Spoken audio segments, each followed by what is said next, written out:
तर नमस्कार मित्रांनो, आज आपल्या व्हिडिओमध्ये तुमचं स्वागत आहे। तर चला मित्रांनो, आज मी तुम्हाला सांगणार आहे RRB NTPC रिक्वायरमेंट 2024 मध्ये मित्रांनो यासाठी रेल्वे रिक्वायरमेंट बोर्डमध्ये वॅकन्सी निघलेली आहे। तर मित्रांनो किती वॅकन्सी निघाली आहे सर्व माहिती या व्हिडिओमध्ये तुम्हाला सांगणार आहे। तर मित्रांनो नवीन आला असाल तर आपल्या चॅनलला सबस्क्राइब करा, लाईक करा, तुमच्या फ्रेंड्ससोबत शेअर करायला हा व्हिडिओ विसरू नका। तर मित्रांनो RRB NTPC रिक्वायरमेंट टोटल मित्रांनो नंबर ऑफ वॅकन्सी 11,558 अशा वॅकन्सी आहेत। आणि ॲप्लिकेशन फॉर्म कसा भरायचा आहे तर मित्रांनो ह्याच्यामध्ये ऑनलाईनमध्ये तुम्ही ॲप्लिकेशन फॉर्म याचा भरू शकता। तर मित्रांनो याच्या ऑनलाईन ॲप्लिकेशनची तारीख आहे मित्रांनो 14 सप्टेंबर 2024 ते 13 ऑक्टोबर 2024। तर अंडर ग्रॅज्युएटसाठी 21 सप्टेंबर ते 2024 ते 20 ऑक्टोबर 2024 अशा प्रकारे तुम्हाला इथे राहणार आहे। CN 5 ते CN 6 असे अंडर ग्रॅज्युएटसाठी CN 6 आहे आणि ग्रॅज्युएटसाठी CN 5 आहे असे आहेत।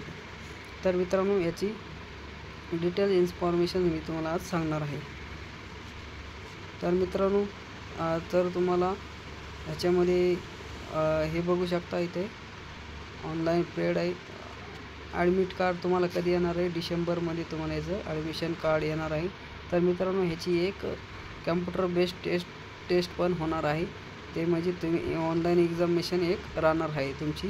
तर ह्याची मित्रांनो याची ऑनलाईन UR OBC आणि EWS म्हणजे ॲप्लिकेशन फीस याची किती राहणार आहे तर मित्रांनो तुमची ह्याची ॲप्लिकेशन फीस 500 रुपये राहणार आहे UR OBC आणि EWS साठी। आणि SC ST आणि वुमनसाठी ह्याची 250 रुपये ह्याची ॲप्लिकेशन फीस राहणार आहे। तर मित्रांनो पेमेंट मोड कसं आहे याचं ऑनलाईन प्रकारे तुम्ही ह्याचं पेमेंट करणार आहात।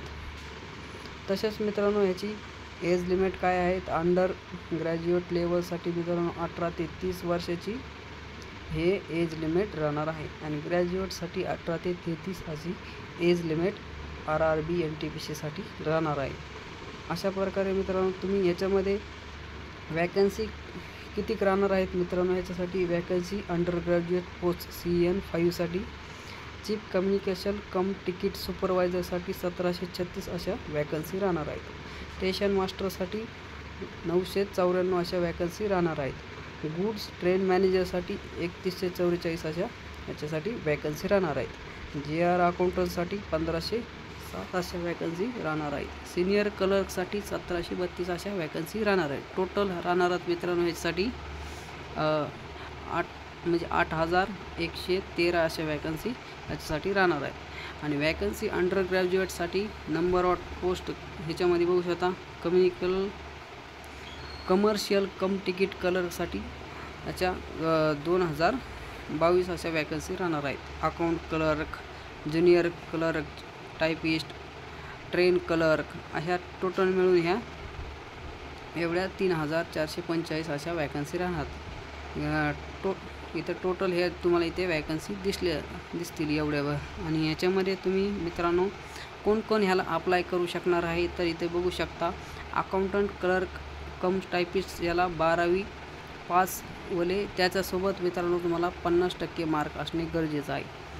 हे कम तिकीट क्लर्कसाठी 12वी पास वले अप्लाय करू शकणार आहात। JR क्लर्क कम टायपिस्टसाठी 12वी प्लस वले ह्याला अप्लाय करू शकणार आहात। ट्रेन क्लर्क 12वी पास याला पण 50% मार्क असणे गरजेचं आहे, ह्याला पण तुम्ही अप्लाय करू शकणार आहात। गुड ट्रेन मॅनेजरसाठी पण तुम्ही अप्लाय करू शकणार आहेत। प्लीज रीड ऑफिशियल ॲडव्हर्टाइजमेंट याच्यामध्ये सर्व तुम्हाला माहिती दिलेली आहे। स्टेशन मास्टरसाठी पण डिग्री वले अप्लाय करू शकणार आहेत। चीफ कम तिकीट सुपरवायझरसाठी पण याच्यासाठी तुम्ही 12वी वले किंवा अंडर ग्रॅज्युएट वले अप्लाय करू शकणार आहात। JR अकाउंटरवाले डिग्री तुमच्याकडे असणे गरजेचं आहे। टायपिंग हिंदी इंग्लिश हे पण तुम्हाला ह्याच्यामध्ये गरजेचं आहे, हे अप्लाय करू शकणार आहात। SR क्लर्कसाठी तुम्ही डिग्री फ्रॉम टायपिंग आणि हिंदी इंग्लिश मराठी टायपिंग हे अप्लाय करू शकणार आहात। तर मित्रांनो अशा प्रकारे तुम्ही याच्यासाठी अप्लाय करू शकणार आहात। तर मित्रांनो लवकरात लवकर जाऊन तुमचा फॉर्म भरून घ्या। तर धन्यवाद मित्रांनो।